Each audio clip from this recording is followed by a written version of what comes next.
The FIA quietly updated the official 2026 Formula One regulations. No press conference, no big announcement, just a document revision. Issue 05 published on the FIA's website. But what is inside that document is anything but quiet. The ADUO rules have been rewritten, the review periods have been changed, and a brand new category has been created that did not exist before. A category that is so extreme, so specifically tailored to one particular situation that only one manufacturer on the entire grid can currently qualify for it. Honda, Aston Martin's engine partner. The team that has scored 0 points in 4 races. The team whose drivers have been unable to feel their hands after 30 laps. The team that Toto Wolff said last month was the only one that truly needed help. Well, they are getting help. More help than anyone expected. And Wolff, who warned the FIA repeatedly that ADUO should not be used to change the competitive order, is not happy about it. This video breaks down exactly what changed, who benefits, by how much, and why Mercedes are watching this very carefully. Start with the most immediately relevant change, the review period adjustment, because it directly affects what happens at the next race in Canada. Originally, the ADUO system was built around a 24-race calendar. Performance reviews after races 6, 12, and 18. The first checkpoint was always going to be Miami, the 6th race. Then Bahrain and Saudi Arabia were cancelled. Miami became race 4. The original checkpoint no longer made sense. The FIA has now officially confirmed the adjusted periods. Period 1 covers rounds 1 to 5. Period 2 covers rounds 6 to 11. Period 3 covers rounds 12 to 18. What that means in practice is this. Canada is round 5, the end of period 1. The first formal ADUO assessment happens after Canada.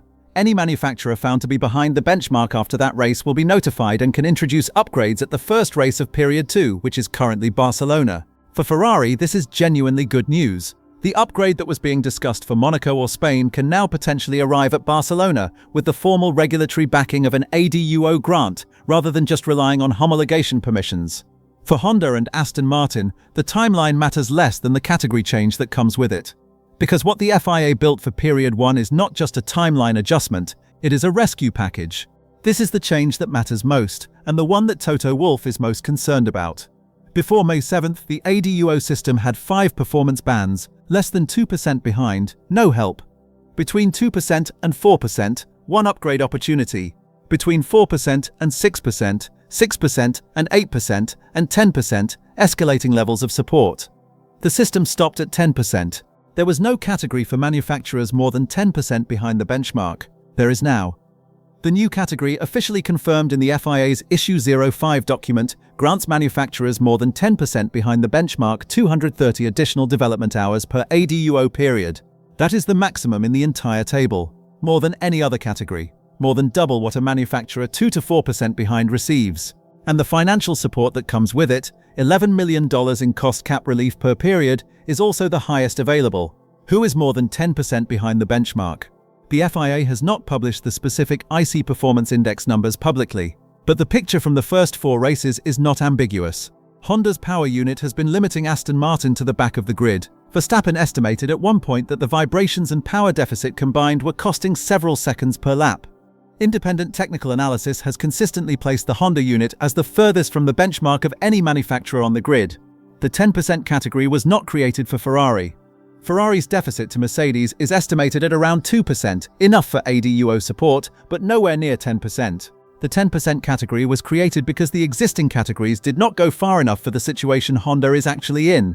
230 additional development hours sounds like an engineering metric. It is not just that. In Formula One power unit development, dyno hours are currency. Every hour on the test bench is an opportunity to run different combustion configurations, different fueling strategies, different mapping approaches. It is where problems are identified, validated, and solved before they reach the car at a race weekend. Under normal 2026 regulations, power unit manufacturers are working within strict cost caps and test bench hour allocations. Honda arrived at the start of the season already behind, not just in raw power, but in their understanding of how their engine interacts with the AMR26 chassis. The vibration problem that sent Alonso's hands numb after 20 laps and forced retirements in Australia and China was, at its core, a resonance problem between the engine architecture and the chassis structure. Fixing that kind of problem requires running the engine connected to the actual car on a dyno, which Honda only managed to do for the first time during the April break when they brought the actual race car to Sakura. 230 hours gives Honda the ability to do that kind of integrated testing at a scale that was previously impossible under the cost cap. It gives them time to map the resonance frequencies properly, time to test solutions rather than countermeasures. The difference between those two words is the difference between managing a problem and actually solving it. Countermeasures reduce the symptoms, solutions address the source. Honda has been limited to countermeasures all season. 230 hours is the first real opportunity to do something more than that. If you're following this story through Canada and beyond, you know where to find us. Toto Wolff has been saying the same thing since the ADUO system was first discussed publicly. The principle is fine. Helping Honda, a manufacturer genuinely in crisis, is legitimate, but the system must not be used to leapfrog. It must not allow a manufacturer that is behind to suddenly jump ahead of the competitive order through regulatory assistance rather than engineering merit. On the surface, 230 hours for Honda sounds like pure Honda helping. Their deficit is so large that the practical question is whether they can even reach the level of Ferrari and Red Bull, let alone Mercedes. In that framing, Wolff's concern looks like protecting a position that Honda could not realistically threaten anyway. But here is the part that Wolff is actually worried about.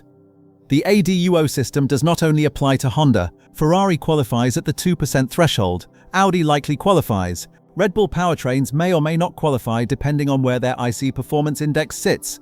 Every manufacturer that receives ADUO gets extra test bench hours and cost cap relief.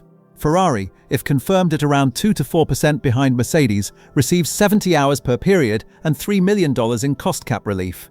That is not transformational, but it is additional resource that Ferrari can use to develop the engine upgrade that is already in preparation. It accelerates the timeline. It reduces the financial pressure on a team already pushing against the cost cap limit, and it happens 3 times across the season. 3 periods, 3 sets of additional hours, 3 tranches of cost cap relief.